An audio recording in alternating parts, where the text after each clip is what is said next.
Non-stop Vikings talk. It's Purple Daily on Score North and ScoreNorth.com. Purple Daily, presented by Surly Brewing Company. Oh, mercy.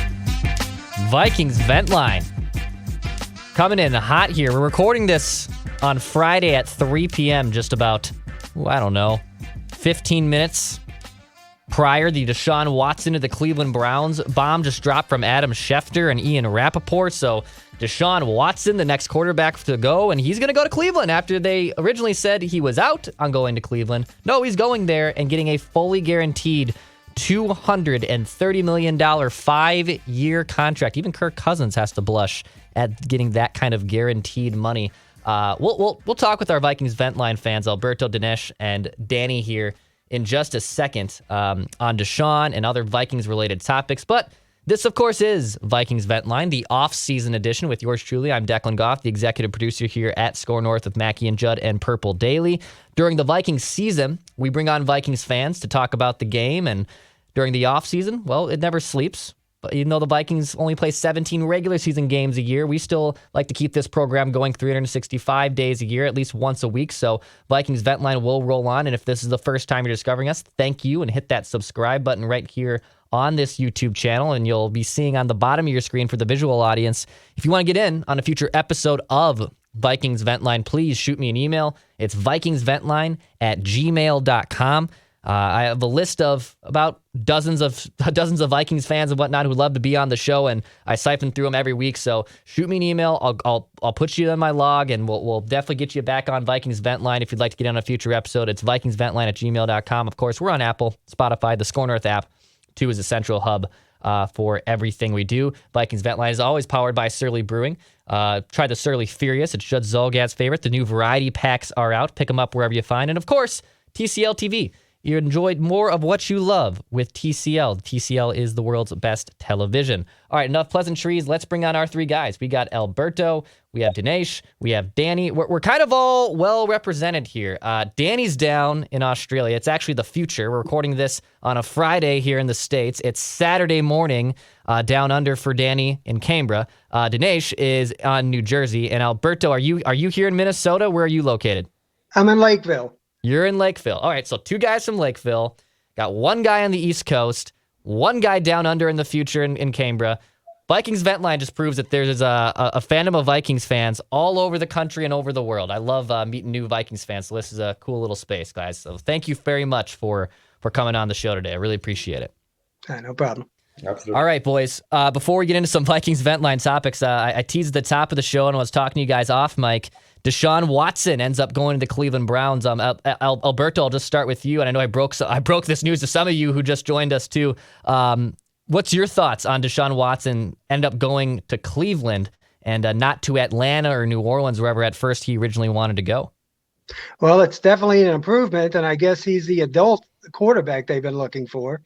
I think it's going to work out really well for them. I think they're going to be a threat. The AFC is getting stronger and stronger every day. The AFC West now looks like Cleveland's going to be really tough. So just going to get really tough in the AFC.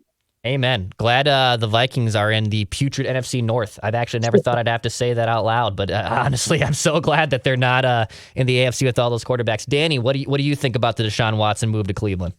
I think Cousins may be the fourth best quarterback in the NFC. Who would have thought that?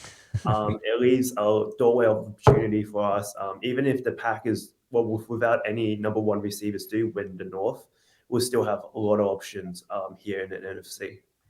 Yeah, it seems like the window, especially with Davante Adams too, going out to the AFC West too, where everyone seems to be wanting to party at right now. The North could be the Vikings for the taking. We'll talk about that in just a little bit here too. Dinesh, what do you think about the Deshaun Watson trade to the Cleveland Browns? Oh, first thoughts was I was shocked. I didn't, just like you thought. Thank God we're in the NFC, and thank God he's going to an AFC team. And secondly, fully guaranteed. Guess who started that precedent? So this is still, I can't, feels like you can't trust the reports anymore with the Saints and the Falcons. Everybody's following that, and now he goes to the Browns. So yeah, shocking.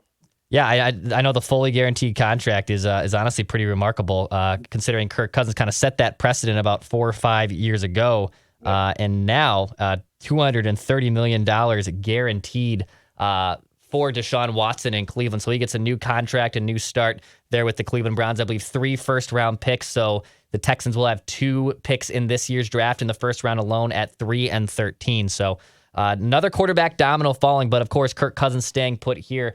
Let's transition to the Vikings. Alberto, I'll start with you. I'm curious just on the first week of NFL free agency. It started on Monday with the tampering period. The official window opened on Wednesday. We're recording this on a Friday afternoon. But so far, of the moves that have been made, give me a grade of what you think Kwesi Adolfo-Mensah has done in his first week as Vikings general manager. Well, they have me totally confused right now because, running it back was the last thing I thought they were going to do. You're hearing rumors of people calling about Cousins, and then all of a sudden we sign him to another contract. So then you're thinking, okay, they're going to run it back. Let's shore up that offensive line. And then what do we get? Slotman in months? So I'm just totally confused on what they're doing right now. I mean, not this, they could sign J.C. Tretter, and then that'll be the center, and then they still need a right guard. They have to make things perfect for Cousins because we all know he can't improvise if the line breaks down. So, I give him a D. I'm just totally confused. And I've heard you guys talk about it too. I'm right there with you. I don't get it.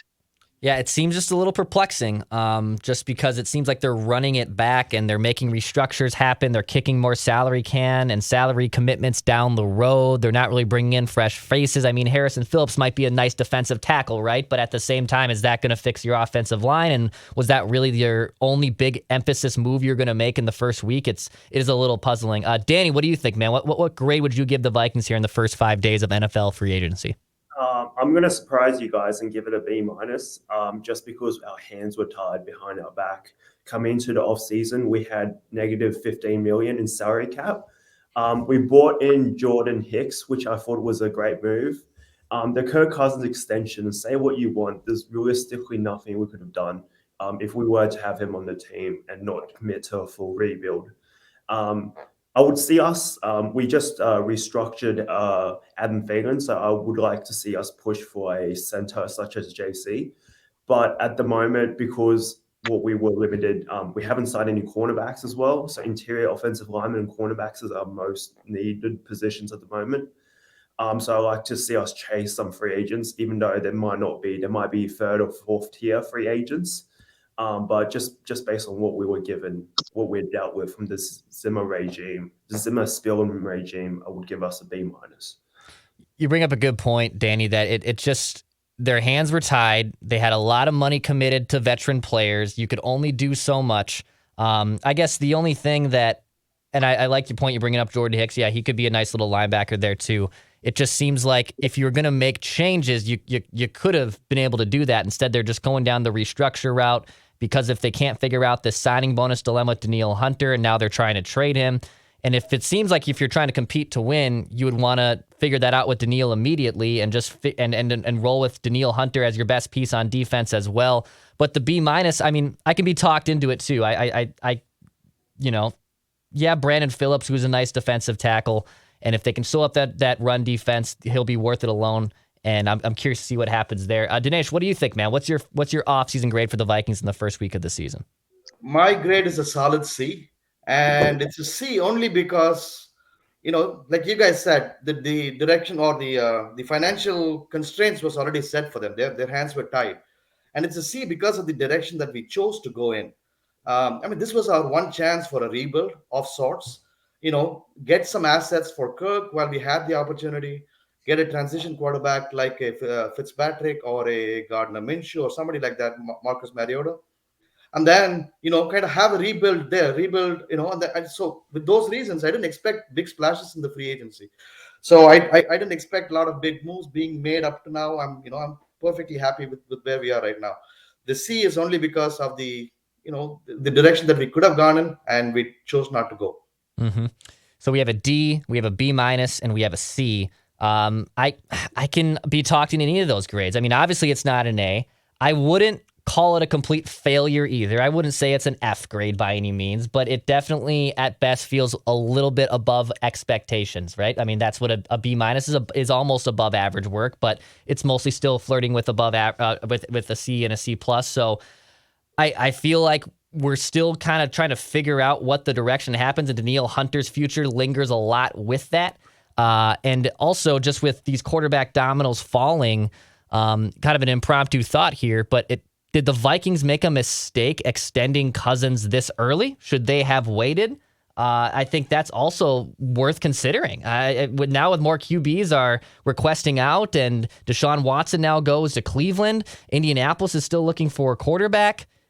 You can maybe make a case that they should have kept that negotiation out there a little bit longer. No, they had to get the cap space cleared, but it is an interesting thought that they potentially could have obviously waited a little bit longer to extend Kirk Cousins. An evergreen, more objective, long-term topic here. I am excited and curious to hear what you guys want to see from each Vikings player in 2022. Is there someone that you're eager to watch? It could be a known name like Justin Jefferson, or it could be someone that maybe wants to take that next step up. Alberto, I'll start with you. What player are you looking forward to watching the most in 2022? I'm interested in watching what Christian Darrisaw does this year. He looked pretty impressive last year coming in, and I think he's only going to get better. And I'm just going to cross my fingers and hope that happens, because we've had offensive linemen in the past that come in and look pretty good, and then they falter, like Matt Khalil. So I'm looking forward to watching him this year. I think he's going to do pretty well. I think we're pretty good at the tackle positions. We just need a center and another guard. So. For all the offensive line talk that the Vikings fans have made over the last few years, you bring up a good point, Alberto. It seems like the tackles are finally, obviously knock on wood a little bit here at Darrisaw, but finally solidified. Brian O'Neill's turned into one of the nice household names at right tackle. If Christian Darrisaw, who finally got in at the second half of the season and started all those games and looked promising and certainly has a brighter future ahead of him, you have your two tackles locked in, and left tackle is one of the most important positions in all of football, then bingo. You have that Rubik's Cube solved. I think Christian Darrisaw's development and staying on the field in year 2 is a big one. Danny, what about you, man? What player are you looking forward to watching next season? It's kind of ironic because we're going from a defensive coach to offensive coach, but I'm more excited about defense and what are some of our young guys on the defense out of the conservative Zimmer system. So I've got 2. Number 1 is Cameron Bynum. I would love to see him operate at strong safety and have Harrison backwards at free safety. He is very athletic. He's shown a lot of promises in those several games he played, replacing Harrison last year. And the second one is Cameron Dantzler. We don't have any other number 1 cornerbacks or even number 2 cornerbacks, starting cornerbacks on our team at the moment. Cameron Dantzler has shown a lot of flashes in his first 2 years. I think this third year will be where we see some real development, some real maturity from him, especially if he isn't pulled out every 3 or 4 downs. So I'm very excited for our young secondary. You know, I didn't think the Vikings defense could be worse last season. It seemed like it was. It was just as bad as it was in 2020. And Cam Dantzler, I'll start with that one first here. He looked very promising as a rookie, made some really nice plays and looked like he was going to be a nice starting cornerback. Then all of a sudden something happens in training camp. I don't know if it was a coaching problem or a disciplinary problem or just a fitness problem, but he kind of got buried a little bit there, and even I believe wasn't active for a game or two. And then as the second half season progressed, it seemed like he found his footing again, and he looked more like he did in his rookie season. And to your point, they're going to need him because as of right now, as it stands, they have no cornerbacks. I mean, by default, Cam Dantzler is your best cornerback because there's no one else you have to employ right now as it stands right now. I think they'll probably find someone. They could bring back Pac B. They could still draft someone, but they need cornerback help badly, and it probably starts with Cam Dantzler taking a big responsibility in 2022. To the Cam Bynum point, the other Cam on the team, obviously Xavier Woods was a nice safety, but Harris Smith's getting up there in age, but he's still one of the better safeties in the NFL. And when Bynum was able to play in lieu of Xavier Woods, yeah, he showed great promise. I'm excited to see what he does. The Vikings kind of have a nice history of safeties, and I'm thinking he also is that next level guy that could be paired with Harrison Smith and have a very promising season as well. Dinesh, what do you think, man? Which players are you looking forward to watch in 2022? I think the easy answer to that would be Justin Jefferson, especially with all the previous talk about KOC and his schemes about how to get Justin Jefferson open, how to use him like he would a Cooper Kupp. But I'm going to go with the white elephant, Kirk Cousins. I want to see if he in fact has that that clutch gene, that we've never seen before. And somehow with game planning and play calling and scheming players open, the magic that the KOC and the offensive coaching staff can draw up for us. I'm hoping that Kirk Cousins can take that next step. I know a lot of us have already kind of said, no, we've already seen a ceiling, but still have a little bit of hope retained. Let's see what happens. Kirk Cousins. Yeah, Jefferson's going to be a stud. There's no doubt about it. I mean, first 2 seasons in the NFL, he already has almost 200 catches, 3,000 yards. He's a special wide receiver. You can make a case next year he might be able to solidify himself as the best wide receiver in the NFL if he isn't already. And to your point about Kirk, it feels like the Vikings are just running this back. It was a coaching issue. Can Kevin O'Connell take off those handcuffs, take off those kid gloves and unleash him, and then also give Kirk the infrastructure and the freedom to break that label, right? To break the mold of him not being a clutch QB. That's the one thing he hasn't been able to do. He's been a 500 quarterback, and he had his moments last year. He deserves credit for some of those game-winning drives for sure. But can Kevin O'Connell unlock him? I teeter that he can't because he's 34 years old, but can he get something more out of him? And can Kirk change his perception a little bit? I can be open-minded to him potentially having a different mindset. And if the Vikings are a playoff team and shock us all next year and make a deep run, then I'll gladly eat crow. But it does hinder on the quarterback kind of taking that next step. I am curious on your guys' just expectations. I've asked everyone that's joined Vikings Vent Line here in the last month just their expectations for 2022. Most of them have been the same. Some have been a little different. Alberto, I'll start with you. What are your expectations for the Vikings in 2022? I'm expecting mediocrity again. 8-9, 9-8, somewhere around there. You never know what's going to happen, and that was a good point he made about Cousins. They better run a lot of play action and get him out of that pocket quickly, because we excel at that. So, I'm thinking mediocre, 8-9, 9-8, same as last year. Yeah, that's the issue. It doesn't, if they weren't willing to strip it down and rebuild, and I get it. I mean, having an expectation with your ownership and having the agreement of, hey, we're going to be bad next year, but it's going to be the betterment of the franchise long term. I know the Wilfs like to win and they like to be competitive. Completely understand that. It's a hard sell to say, hey, we might be bad for a little bit, but it just doesn't feel like the Vikings have enough tools to go from a 7-8 win team to being a double-digit win team.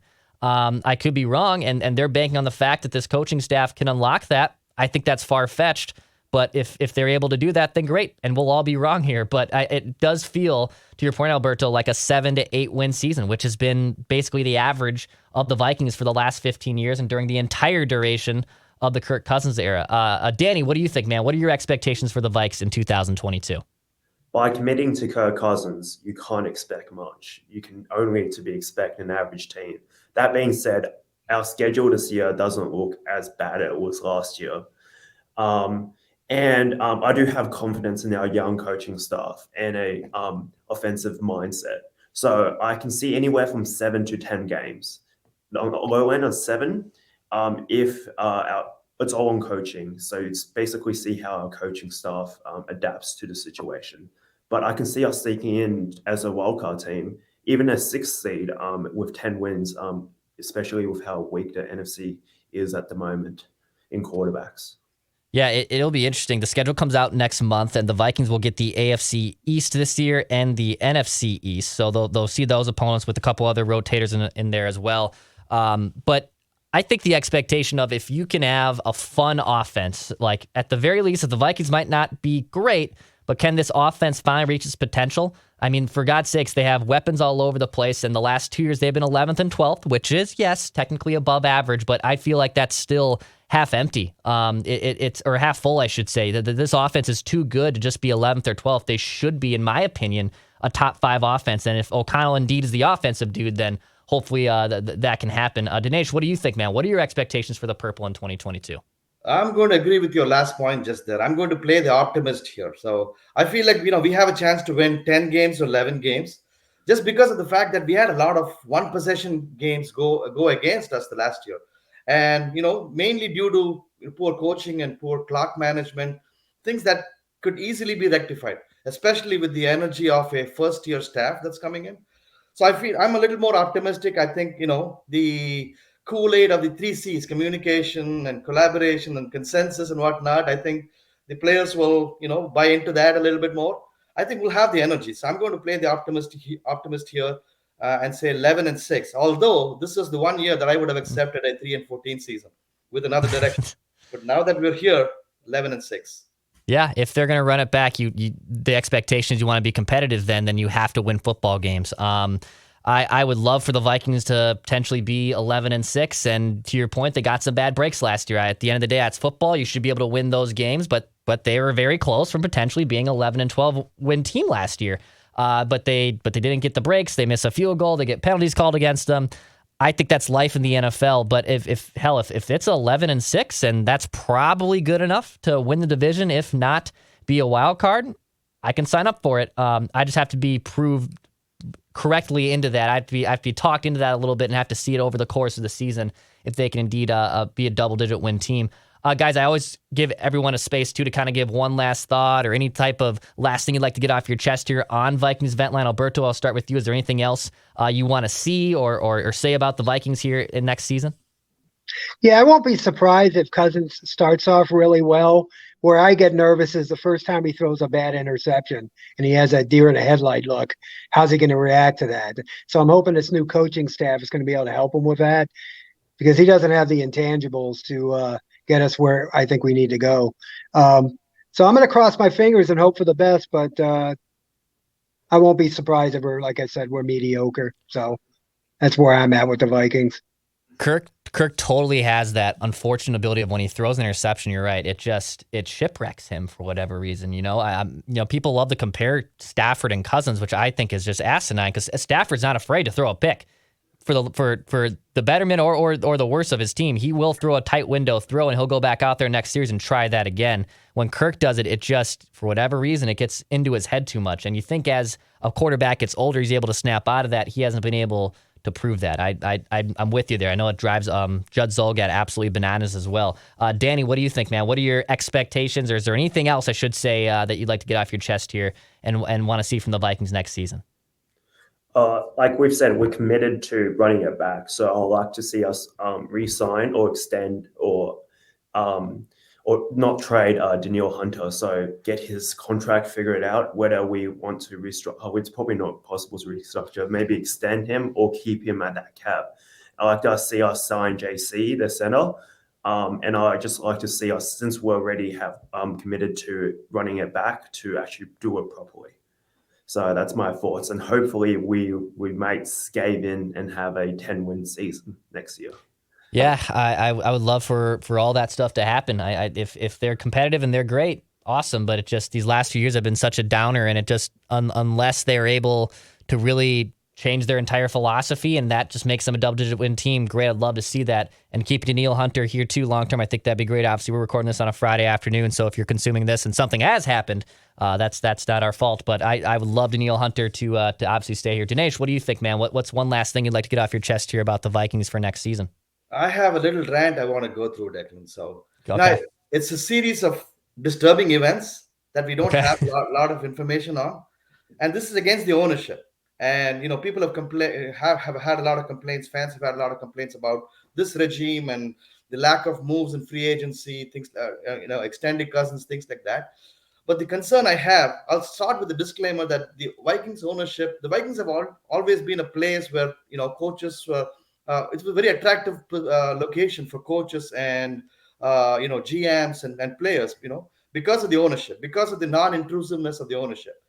Now, with losing, I felt like we've lost Ryan Poles to Chicago. We finished second in that race, and we haven't hired Jim Harbaugh. Again, we don't know the exact story there.